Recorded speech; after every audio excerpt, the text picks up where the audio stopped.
வணக்கம் மக்களே. இந்த பேய் படம்னா பேய்ங்க தொரத்தி தொரத்தி வர்றது, பங்களாக்குள்ளே போய் மிரட்டுறது, அப்புறம் காட்டுக்குள்ளே போய் மிரட்டுறது அப்படி இப்படி தானே பார்த்துருப்போம். ஆனால் இந்த பேக் ரூம்ஸு நீங்கள் நினச்சதை டோட்டலாக காலி பண்ணிடுது.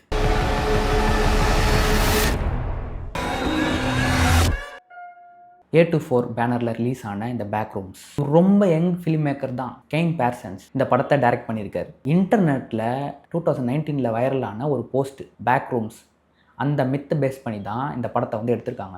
நீங்கள் வந்து இந்த ஃபோட்டோவை பாருங்கள். இது வந்து 2019 வந்து ஒருத்தர் வந்து அனானமஸாக வந்து ஒரு போஸ்ட் ஒன்று போட்டிருந்தார் இந்த பேக் ரூம்ஸ் பற்றி.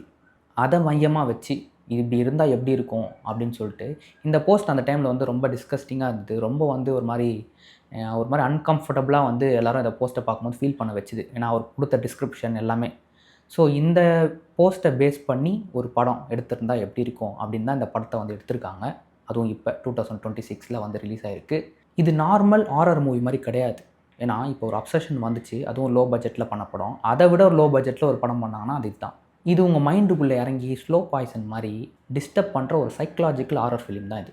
பேக் ரூம்ஸ்னால் என்ன, வாங்க குயிக்காக பார்த்துடலாம். பேக் ரூம்ஸ் கான்செப்ட் ஒரிஜினலாக 4chanல போஸ்ட் பண்ண ஒரு க்ரீப்பி எல்லோ ரூம் இமேஜ் தான். அதுலேருந்து ஸ்டார்ட் ஆனது தான் இது. இது வந்து பார்த்தீங்கன்னா ஒரு எண்ட்லெஸ்ஸாக இருக்க ஒரு எல்லோ ரூம்ஸ். அதுக்கு ஒரு முடிவே கிடையாது.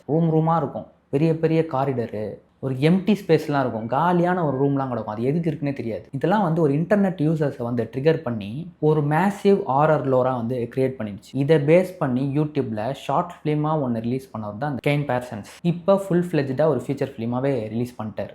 இந்த படத்தோட கதை என்னன்னா, ஒரு தெரப்பிஸ்டோட பேஷண்ட் தான் நம்ம ஹீரோ. ஒரு அமானுஷ இடத்துல வந்து இவர் காணாம போயிடுறாரு. அவன் ரியாலிட்டிக்கு வெளியே இருக்க ஒரு மிஸ்டீரியஸான டைமென்ஷன் தான் இது. இவன் எங்கே போயிருக்கான்றது மட்டும் இவனுக்கு தெரியாது. ஆனால் இவன் போயிருக்கிறது வந்து பேக் ரூம்ஸ்.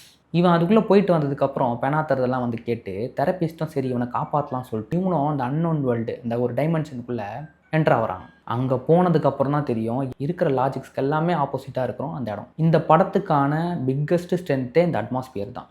இந்த பேக் ரூம்ஸில் இருக்க எல்லா ரூம்ஸும் வந்து ஒரு ஃபெமிலியராக தான் தெரியும். இந்த ரெண்டு கேரக்டருக்கும் சம்மந்தப்பட்ட விஷயங்கள் தான் அங்கே இருக்கும். அதே நேரத்தில் அதெல்லாமே ஒரு அன்கம்ஃபர்டபுளாக ஃபீல் பண்ண வைக்கும். எதெல்லாம் எப்படி இருக்கக்கூடாதோ அப்படி எப்படிலாம் இருக்கும்.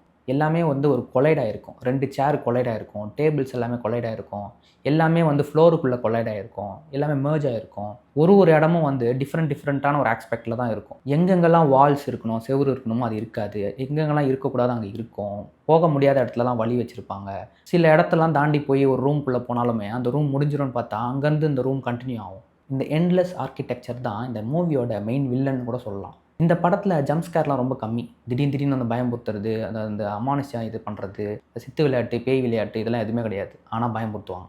ஏன்னா இந்த மூவி ஃபுல்லாக பார்க்கும்போதே ஒரு அன்ஈஸியாக தான் இருக்கும். ஏன்னா அந்த அன்ஈஸியோட இந்த படத்தை வந்து பார்க்கும்போதே ஸ்க்ரீனில் ஏதோ சம்திங் ராங் அப்படின்ற மாதிரியே ஒரு டைமும் ஃபீல் பண்ண வச்சுட்டே இருப்பாங்க. படத்தோட ஹீரோ வந்து செம்ம பர்ஃபார்மன்ஸ் கொடுத்துருப்பார். ஆடியன்ஸை வந்து எங்கேஜிங்காக இருக்கிற அளவுக்கு அந்த ஒரு பர்ஃபார்மன்ஸ் வந்து அழகாக மெயின்டைன் பண்ணியிருப்பார்.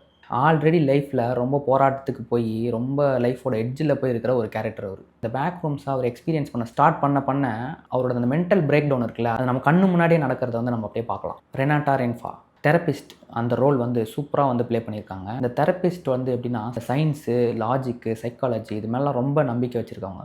அவங்களே இந்த இம்பாசிபிளான திங்ஸ் வந்து எக்ஸ்பீரியன்ஸ் பண்ண ஆரம்பித்ததுக்கப்புறம் இந்த கேரக்டரோட ஆர்க் வந்து ரொம்ப இன்ட்ரெஸ்டிங்காக டெவலப் ஆகுது. இந்த படத்தோட டெக்னிக்கல் வந்து பார்த்திங்கன்னா சினிமாட்டோகிராஃபி தான் வந்து இதில் வந்து பிக்கஸ்ட் ஸ்ட்ரென்த்துன்னு சொல்லலாம். இந்த எல்லோ வால்ஸு, எம்டி ரூம்ஸு, இந்த ரூம்லாம் பார்த்தாலே ஒரு மாதிரி தினிசாக இருக்கும். அந்த லேஅவுட்லாம் பார்க்கும்போது நமக்கே கிளாஸ்ட்ரோஃபோபிக் ஃபீல் வரும். ஏன்னா கிளாஸ்ட்ரோஃபோபிக் இருக்கிறவங்களுக்குலாம் வந்து இந்த க்ளோஸ் ரூமு இந்த மாதிரி ரொம்ப இறுக்கமான இடத்துலலாம் இருக்க மாட்டாங்க. அவங்களுக்கு வந்து ஒரு பயம் வரும்.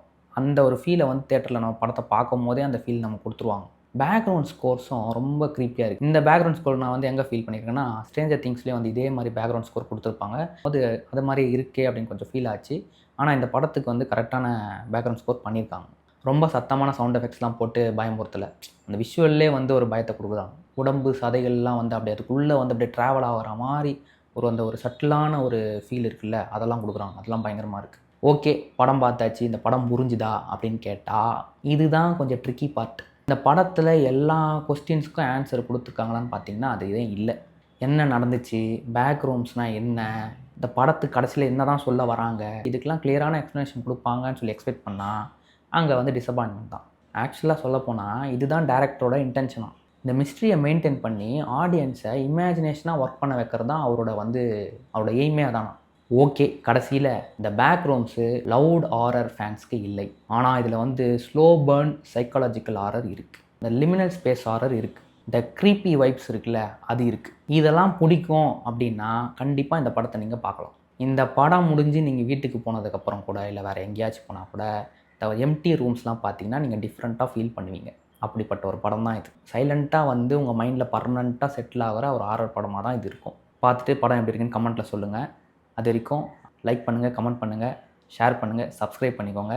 பார்த்து பத்திரம். டாட்டா. தேங்க்யூ.